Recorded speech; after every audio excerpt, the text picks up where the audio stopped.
We say we love each other a million times a day. I mean, this kid calls me, say, I love you, Dad. You know, and I'm sitting in my office with these college kids, and they think this is a girl I'm talking to until I say his name. And they say, how old are they? I said, one is 14 and one is 10. This is a story about being a dad. It's also about being in the middle of life and seeing what your own father was and what your sons might be. Arnell Douglas is 42. His first memory of life is of being sick in bed as a little boy. His mother phoned his dad to come and take him to the hospital. And I was anxious because I knew my dad was going to come and I was going to get a chance to ride this big, black, shiny Plymouth, right?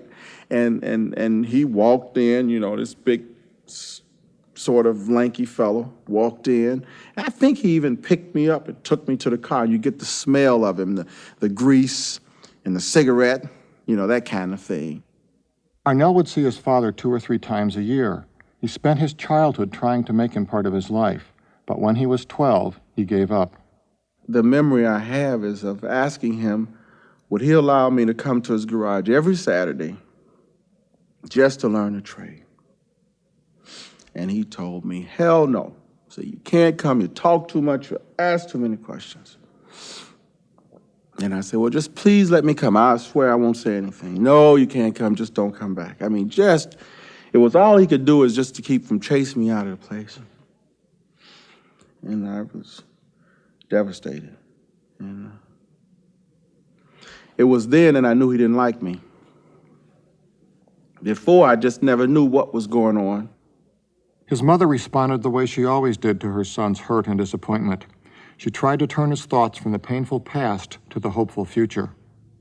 She was this real country black lady, my mother, you know. It doesn't make any difference what happened, you just go on. You just move on and just do whatever you have to do. She never seemed to have let things get her down, and she always used every little thing to help her spirit. And so Arnell left childhood with his father's rejection, his mother's hope, and his own anger. As a teenager, he walked straight into the civil rights movement. His anger poured out. He marched, he protested, and he sometimes got arrested. During the civil rights movement for 4 years, John, I mean, I have never lived so intensely as I did during that period, okay? And I know where things could have gotten out of hand and I could have gotten shot or hurt. The only thing ever happened to me is a cop hit me in the head with a gun. And it wasn't, you know, beyond fright. That's the only physical thing ever happened. I always had people looking out for me. Some of those people encouraged Arnell to go to college. As he worked his way into young adulthood, he earned a bachelor's degree, then a master's.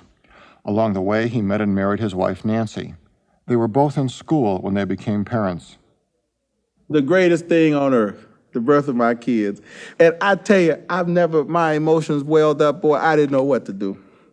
I mean, here is this little bitty baby who's nothing without us.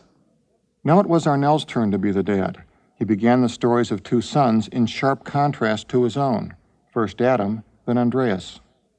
We had said from the start when Adam was born, we knew what we were going to do with our babies. Nancy went to school and I kept Adam. Or I went to school and Nancy kept Adam. Everywhere we went, Adam went. We went to a restaurant, he went. If he couldn't go, we didn't go. I mean, it was simple as that. I remember studying William Blake with this kid. I used to read William Blake to this kid. I mean, I used to write papers with this kid on my desk. And we treated Andreas the same way we treated Adam. We took Andreas everywhere. We did everything with Andreas. I mean, we didn't separate the two, you know. Some things have changed for Arnell since those days of young adulthood. Now, in his early 40s, he works as a college counselor and teaches high school in the evening. He rarely sees his dad, but the deep anger and pain have been replaced by quiet pity. After 15 years together, he and Nancy are now divorced. But one thing has not changed in his life. He is still, first and foremost, a dad. And he's not anxious for the day when his sons leave home. We have to stay together as family. There's no ifs, ands. You can't go to Mississippi and never see me. That's dumb. I don't care where you are. If it costs money, you have to make the effort. We have to make the effort to see one another. Arnell Douglas has changed the tradition of fatherhood in his family. His sons are receiving a different legacy than he did. This is Andreas. I'd love to be a dad. Yeah? How many kids you want? 2. What would you do with them? What would I do with them? Beat them. I teach them. I tell them how the world is, tell them the facts of life, and teach them how to get through school and what they want to, if they want to decide what they want to be, and all that you have to do to be a parent and be a dad.